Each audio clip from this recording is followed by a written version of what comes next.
Menyentuh berkenaan dengan korupsi tu saya ada interview Tan Sri Abu Qasim baru-baru ni. Dan dia ada pengalaman di mana apabila Perdana Menteri nak tamatkan perkhidmatan dia boleh tamatkan begitu saja. Dan kita lihat juga pengalaman PH pun waktu dia jadi kerajaan, dia boleh je ambil orang daripada mana-mana untuk jadi penguatkuasa atau ketua Pesuruhjaya SPRM. Artinya di sini agensi penguatkuasa SPRM kita tu sendiri berada pada tahap yang kita kata senang kata dalam poket Perdana Menteri lah, bukannya di Parlimen. Tetapi kita tidak pernah dengar usaha daripada pembangkang, daripada untuk sendiri misalnya, untuk memperkasakan institusi, terutama SPRM itu sendiri, supaya statusnya dia boleh dibuang begitu saja. Ketua KP-nya mestilah melalui proses seperti mana ketua hakim dibuang, barulah dia ada tribunal, barulah dia tidak apa kita kata teragak-agak untuk menjalankan penyiasatan ataupun yang kita dengar sekarang ni banyak selective prosecution. Bagaimana pendapat tu? Saya setuju, tapi kalau nak katakan saya pandang ingat, di antara sebab saya mengalami masalah dulu ialah kerana saya nak perkuatkan BPR. Kalau ingat 97 ya. Kuasa menambah kuasa, dan Tan Sri Abu Qasim di antara orang-orang yang masa itu membantu ya. Zulkifli yang mengetuai pada masa itu. Datuk Syafi'i. Dan tujuan kita ialah memperkuatkan. Tetapi semasa saya memangku jawatan Perdana Menteri, bila saya push agenda itu setengah pada menteri-menteri komplain kepada bos ketika itu di London.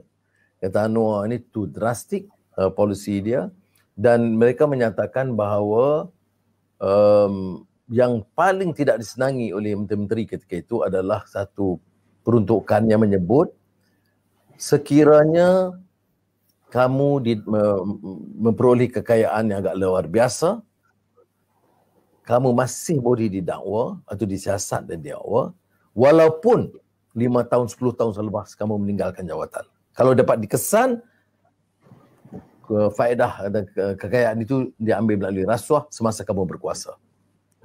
Ini bagi saya penting sebab BPR masa itu, Abu Qasim dan kawan-kawan lain memberi maklumat kepada saya, kerana setengah orang dia cerdik, dia ambil dikumpul satu tempat.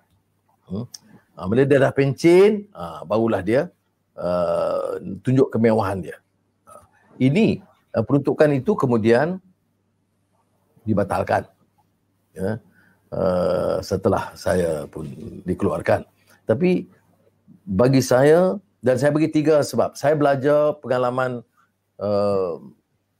Hong Kong Anti-Corruption Commission.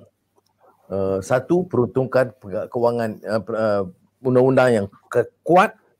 Kedua, tenaga profesionalisme menguruskannya dengan upah yang mencukupi dan dana yang mencukupi.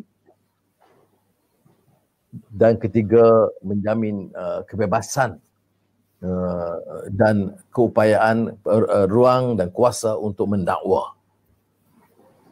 Jadi bagi saya SPRM itu satu yang kuat.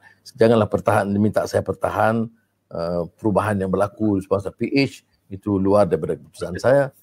Saya juga tidak setuju selective prosecution. Ada orang mempertikaikan, dia kata, oh rasuah ini satu je. Kalau pimpin UMNO, rasuah. Kalau pimpin lain, tidak. Ini tak betul. Kalau rasuah, dia tidak terikat dengan parti dan kedudukan. Ya. Jadi ada orang kadang-kadang menilai, oh ini saya nak lunakkan. Tak, itu kita mesti konsisten. Ya. Kita tak boleh ambil tokoh umpamanya, saya tahu sangat yang dulu. Ya. Kalau kita komplain yang melibatkan orang-orang masa itu dalam PH, itu dipadamkan. Walaupun kekayaan yang melimpah ranah, semua orang tahu. Satu negara tahu. Satu menteri yang sangat kaya. Ya. Tetapi dipadamkan. Ini yang saya anggap satu dasar yang tidak telus. Dan saya setuju oleh yang demikian, SPRM itu mesti diberikan kekuatan dan wewenang yang cukup. Kemudian kedudukan seperti mana yang adalah agenda reformasi asal ya, SPRM itu mesti bertanggungjawab kepada Parlimen.